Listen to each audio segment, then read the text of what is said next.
America को हराने, लड़ने, उन्हें डराने के लिए ईरान ने मुकम्मल तैयारी कर रखी है। वो 4 शर्तें आपको बता देते हैं कि आखिर न्यूक्लियर टेबल की डील पर जब ईरान और अमेरिका पहुंचे हैं, वो 4 शर्तें क्या हैं जो अमेरिका ईरान पर थोपने की कोशिश कर रहा है और जिसका बहुत इम्कान, अंदाजा यह है कि शायद अमेरिका की ये शर्तें ईरान ना माने। जी देखिए, पहली शर्त क्या है कि आपको यूरेनियम एनरिचमेंट पर पूरी तरह से प्रतिबंध लगाना पड़ेगा, यानी आपको अपना समर्थन बंद करना पड़ेगा। शर्त नंबर 2 आपकी टीवी स्क्रीन पर है।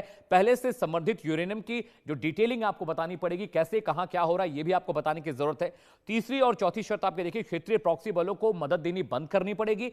साथ ही साथ जो लॉन्ग डिस्टेंस आपके रॉकेट्स हैं, उनका इस्तेमाल भी आपको बंद करना पड़ेगा। तो ये 4 शर्तें अमेरिका की हम दिखा रहे हैं। एक तरफ ट्रंप आपको दिख रहे हैं, एक तरफ आपको खामनेई साहब दिख रहे हैं, लेकिन दोनों ही अड़े हुए हैं और अमेरिका ने बहुत चालाकी के साथ ये शर्तें रखी है, क्योंकि अगर ईरान ने इसमें से एक भी शर्त मान ली तो उनके न्यूक्लियर प्रोग्राम का जो पूरा ताना बाना है, पूरा जो एस्केलेशन है, वो जीरो हो जाएगा। और अमेरिका ये जानता है कि ईरान कभी ये बात नहीं मानेगा और इसी बात के बहाने अमेरिका ईरान पर हमला बोलेगा और कहेगा पूरी दुनिया से, वर्ल्ड फ्रेटर्निटी से, कि भाई इन्होंने हमारी बात नहीं मानी और इसीलिए हम इन पर हमला करें। वो 4 शर्तें आपकी टीवी स्क्रीन पर। लेकिन इस बीच वॉर ब्रेकिंग आ रही है, उसका रुख करना बहुत जरूरी है। जी हां, बड़ी खबर आ रही है सीधे जंग के मैदान से। अमेरिका इजराइल पर हमला कर सकते हैं हूती विद्रोही, इस वक्त की बड़ी खबर आपको बता रहे हैं। अगर ईरान पर अमेरिका हमला करता है तो जो हूती रेबल्स हैं वो इजराइल और अमेरिका के जो जहाज है रेड सी में, वहां पर हमला करेंगे। इस वक्त की बड़ी खबर आपको बता रहे हैं। आपको याद होगा जब ईरान ने हमला किया था इजराइल पर, उस वक्त भी हूतियों ने उनका साथ दिया था। और जब इजराइल ने फिलिस्तीन और गाजा पे हमला किया था तो रेड सी में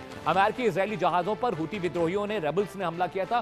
वो एक बार फिर से धमकी दे रहे हैं कि अगर ईरान पर अमेरिका इजराइल ने हमला किया तो हूती विद्रोही जो रेड सी है, लाल सागर में, वहां पर वॉरशिप तैनात हैं, अमेरिका इजराइल के उस पर हमला होगा और यह जंग बहुत भीषण होने वाली है। इससे पहले जब इजराइल ने फिलिस्तीन और गाजा पर बम बरसाए थे, तब हूती विद्रोहियों ने आकर वहां पर जो इजराइल की वॉरशिप थी, जो सैनिक थे, उस पर हमला किया था। और वो लगातार लेबनान बॉर्डर से, गाजा बॉर्डर से और जो वेस्ट बैंक का इलाका है, यरूशलेम का जो इलाका है, वहां से भी हूतीज लगातार, हिजबुल्लाह लगातार हमला कर रहे थे। तो ये बड़ी खबर आ रही है कि अगर ईरान पर हमला अमेरिका इजराइल करते हैं तो जो हूती रेबल्स हैं, ये भी रेड सी में जो वहां पर वॉरशिप तैनात है, वॉरक्राफ्ट तैनात है, हॉवरक्राफ्ट तैनात हैं इजराइल के और अमेरिका का, उन पर हमला करेंगे। तो ये तस्वीरें लगातार हम आपको दिखा भी रहे हैं, किस तरह से ईरान ने अपने वॉरशिप की तस्वीरें जारी कर दी है, किस तरह से अपने रॉकेट असेंबली की तस्वीरें जारी कर दी हैं। और इसी वजह से लगातार हम आपको अपडेट देने की कोशिश कर रहे हैं, आपको बता रहे हैं कि आखिरकार ईरान, अमेरिका और इजराइल के बीच अब क्या कुछ चला। एक बड़ा पैनल मेरे साथ जुड़ने जा रहा है, उनके जरिए हम बात करने की कोशिश करेंगे, समझने की कोशिश करेंगे कि अब यहां से अगर ओमान के टेबल पर बातचीत नहीं बनती है तो ईरान, अमेरिका, इजराइल का ये जो तिकड़ी है ये आगे कैसे बढ़ेगी। मेरे साथ आर भार्गव साहब हैं, पूर्व आईजी बीएसएफ के हैं, हमारे डिफेंस एक्सपर्ट हैं। सर, बहुत बहुत आपका स्वागत है। और इसके बाद हमारे साथ एक गेस्ट और हो गए, सुरेंद्र सिंह लाली जी मेरे साथ हैं, विदेशी मामलों के जानकार हैं। सर, आपका बहुत बहुत स्वागत है देश का सवाल में, बहुत बहुत शुक्रिया, आपने वक्त दिया।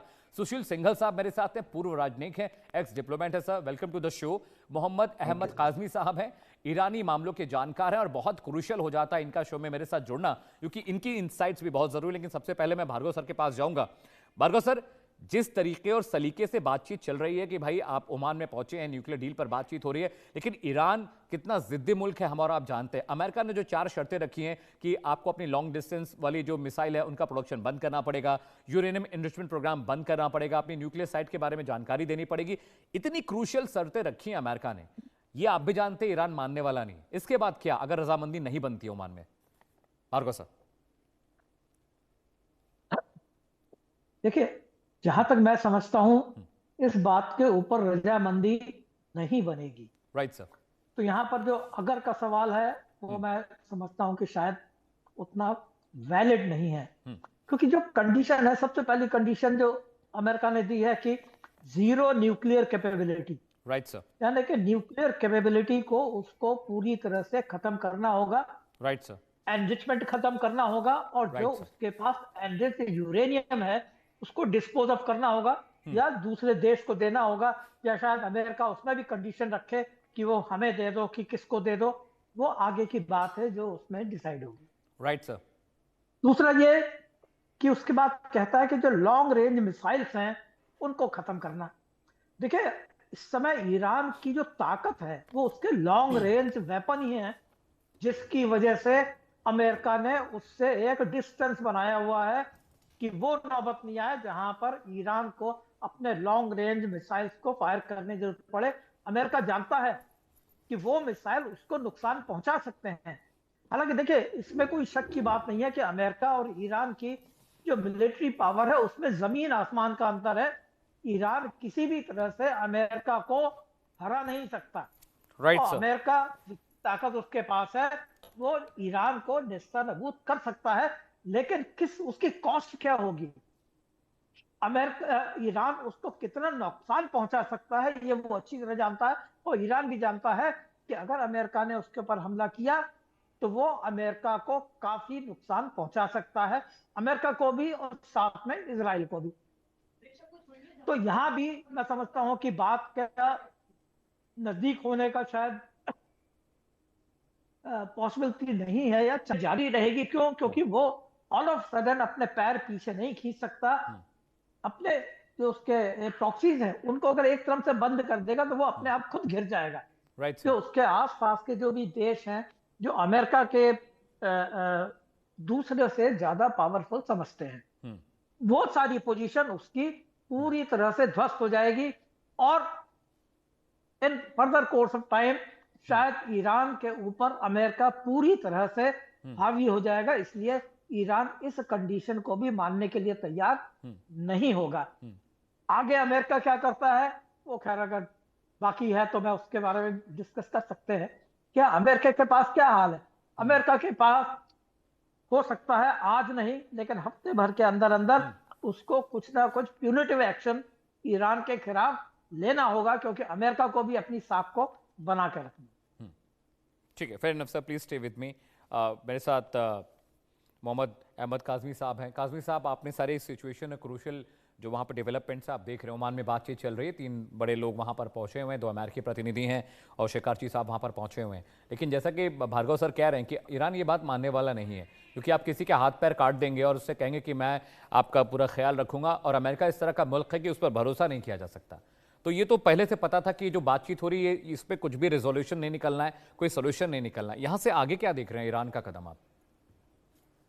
देखिए, मैं बिल्कुल ताजा खबर ब्रेक कर रहा हूं आपके चैनल पर कि 90 मिनट की मुलाकात के बाद, और मुलाकात भी ओमान के फॉरेन मिनिस्टर से मुलाकात के बाद, अमेरिकी डेलीगेशन वहां से निकल करके चला गया है। काफिला देखा गया है, वहां से निकल गए हैं। ऐसा लग रहा है कि कोई सहमति बनती हुई नजर नहीं आ रही।